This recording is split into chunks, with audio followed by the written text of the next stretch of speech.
Bueno, hoy tenemos el gusto de volver a recibir al profesor Gabriel Fernández, que es parte del equipo técnico del Museo de Historia Nacional, y nos viene a hablar de museos en la noche. Bienvenido, Gabriel, ¿cómo estás? Muchas gracias, bien, estoy muy bien, gracias. Profesor de Historia. Profesor de Historia, sí, y bueno, incursionando ahora también en la investigación, estamos realizando ya hace 2 años una maestría en Historia Rioplatense acá en la Facultad de Humanidades y Ciencias de la Educación, que hace ya algunos, no tantos, pero digamos algunos años ya, bueno, nos brinda la posibilidad de tener estudios como maestría y doctorado de forma gratuita, otorgando una serie de becas, así que eso es muy bueno. Las cosas maravillosas que tiene el Uruguay. En la Universidad de la República, sí. Museos en la noche. ¿Cuál es la propuesta? Exactamente, bueno, decir de alguna manera, retomar un poco lo que habíamos compartido con todo el público en el otro programa que habíamos grabado sobre el museo, que de alguna manera yo integro un equipo técnico que de alguna manera sumó al museo en el año 2017, y de que desde ese momento de alguna manera intentamos, bajo las directrices de un nuevo director que había asumido, darle como un giro distinto a lo que era el Museo Histórico en aquellos aspectos donde el museo todavía no había profundizado. Entonces, evidentemente, retomando las buenas acciones digamos, que el museo estaba haciendo ya de antemano. Pero de alguna manera nosotros integramos a la parte educativa y a la parte un poco de investigación de las colecciones. Entonces, en ese sentido, brindamos a todo el público, digamos, y además a jóvenes y niños y de instituciones educativas, propuestas, digamos, de visitas guiadas y demás, además de crear materiales de difusión, que bueno, colgamos en los medios web que tiene el museo. Entonces, digamos, el museo, como todos los años, se integra a esta actividad que ya tiene, si no me equivoco, más de 15 años, ya 15 años cumple este año, que es Museos en la Noche. Y bueno, ¿qué es Museos en la Noche? O que intenta hacer Museos en la Noche. Que no es una actividad que sea de innovación del Museo Histórico Nacional, sino que, bueno, ya se viene trabajando en conjunto con otros museos y la parte cultura. Es digamos, una actividad que trata de, en una noche, de alguna manera que todos los museos que se sumen a esta propuesta abran a la vez sus puertas en todo el país. Perfecto. Entonces las personas pueden ir a cualquier departamento donde haya museos y digamos, si se integraron, están abiertos a la misma vez.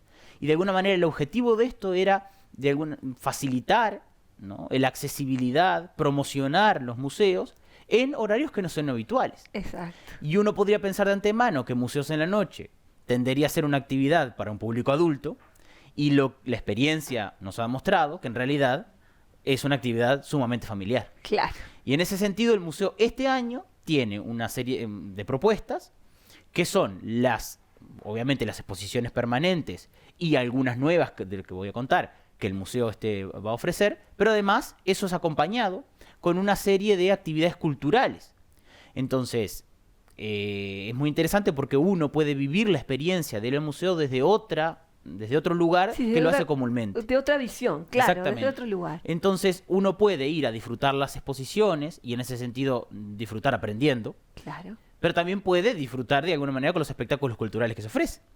Entonces, recordar o, digamos, informar al público que tal vez no sepa, el Museo Histórico Nacional es el complejo museístico más importante que tiene la región, que está integrado, uno piensa Museo Histórico por una sola casa, en realidad tiene 8 casas.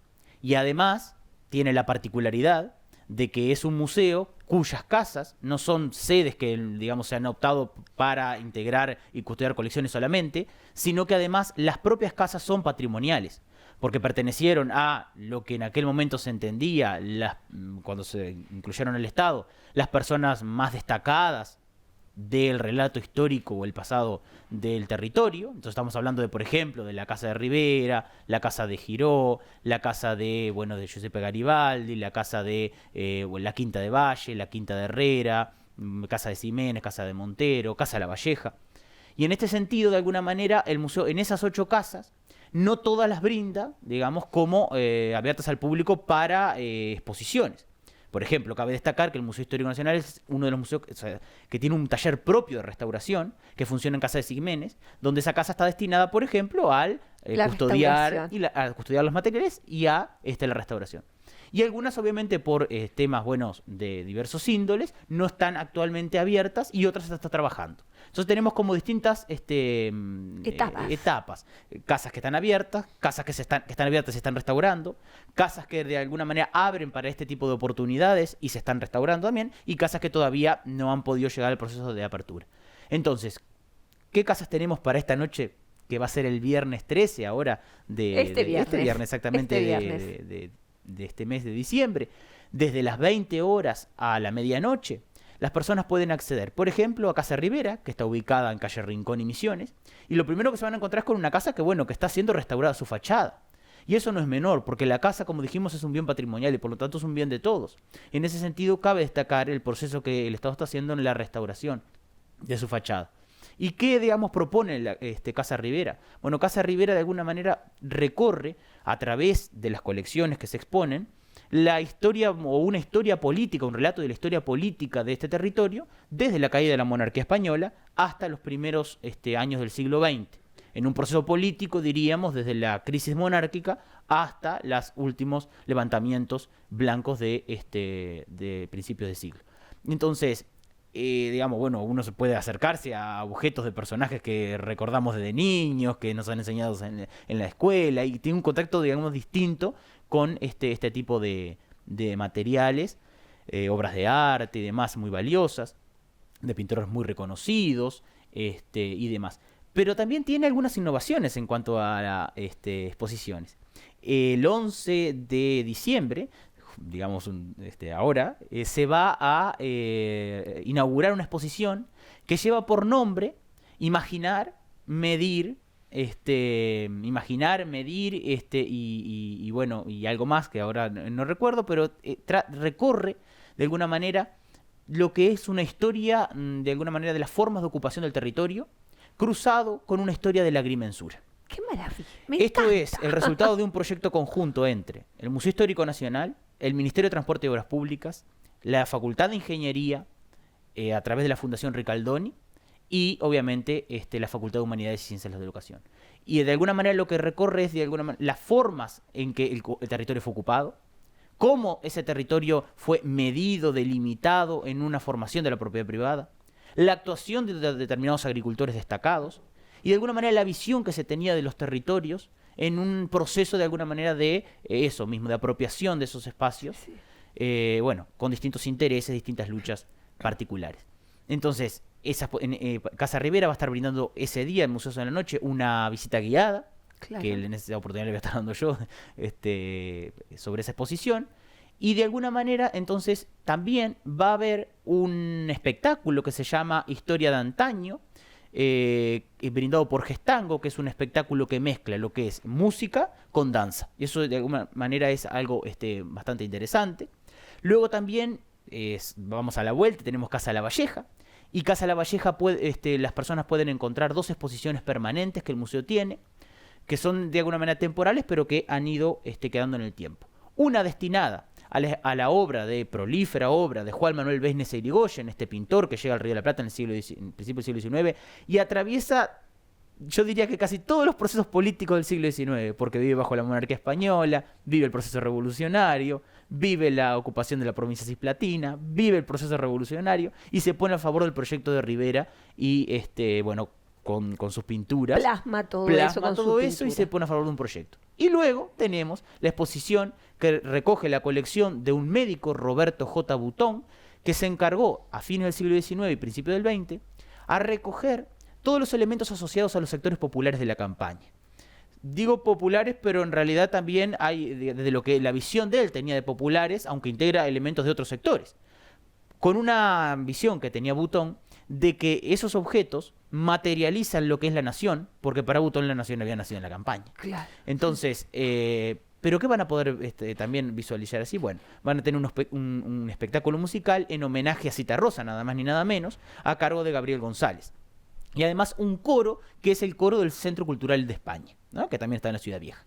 Si seguimos el itinerario, a la vuelta digamos, por calle 25, tenemos Museo Romántico, la antigua propiedad de Antonio Montero, una casa, digamos, que recorre las formas de vida a través del mobiliario, a través de, bueno, de la ornamentación, de los, digamos, del arte y demás, de los sectores que podríamos llamar el patriciado, que son los altos sectores del Montevideo del siglo XIX hasta el XX, y de alguna manera uno puede hacer un recorrido por de alguna manera la forma en que esos espacios eran distribuidos o ornamentados con los bienes que estos sectores altos decidían incorporar como suyos para ostentar su posición social. Claro. Unos sectores que están obviamente muy enriquecidos por el comercio y que están a favor de alguna manera de la construcción de un Estado republicano en este territorio post-revolución.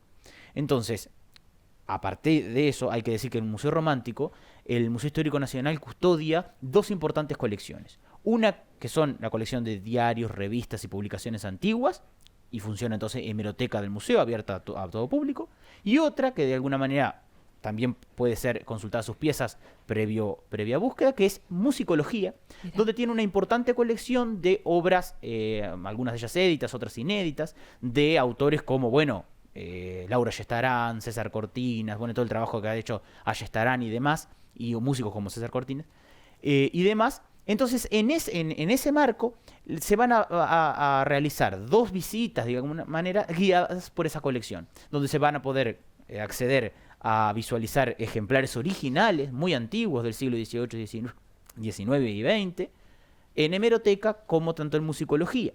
Pero además va a estar actuando allí la Escuela Nacional de Arte Lírico del SODRE, la ENAL, que además también va a haber un espectáculo que se llama Satuma, que recorre un repertorio musical digamos, con inspiración de música renacentista, lo cual también incorpora otro elemento que une con una de las colecciones, que es la de musicología.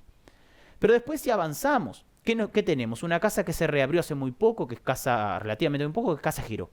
Casa Giró, que no es una casa que tenga exposiciones, sino que es una casa repositorio, en el sentido en que custodia, y está abierta al público para que la gente, los investigadores puedan consultar, custodia la colección bibliográfica del museo, lo que se conoce como la biblioteca americanista, que tiene bibliotecas como nada más ni nada menos como la de José Enrique Rodó, como la de Barbagelata, como la de Elisario Boys, que asciende a un total de más de 60.000 volúmenes. Pero también tiene el archivo fotográfico, que tiene una importantísima colección de más de 100.000 fotografías, que incluyen procesos antiguos fotográficos, como son daguerrotipos y ambrotipos y demás, que estuvieron hablando la otra vez. Estuvimos en una exposición que cerró el 26 de noviembre. Y bueno, y también una colección iconográfica que incluye mapas, planos y demás. Entonces las personas van a poder acceder a las colecciones mismas, porque van a poder entrar en contacto, ¿no?, mediante, digamos, asesoramiento técnico, de materiales muy inéditos, de libros inéditos en el sentido de que son poco conocidos, ¿no? Sí. Son libros muy antiguos, algunos del siglo XVIII, del siglo XIX, pertenecientes a colecciones particulares también. Pero también van a poder tomar en contacto con el material iconográfico, fotográfico y demás. Y allí va a estar actuando Panorama Canción a cargo de Marcela Seraolo, para tener una amenización de esa noche también. Y bueno, y tenemos, para finalizar en la propuesta, salimos un poco de Ciudad Vieja y nos vamos a dos barrios un poco más alejados del centro, que son, digamos, donde tenemos las dos Casas Quinta. Casa Quinta de Luis Alberto de Herrera, que queda en las calles Luis Alberto de Herrera y Margarita Uriarte, donde allí, bueno, está montada la Casa Quinta de este personaje, de uno de los,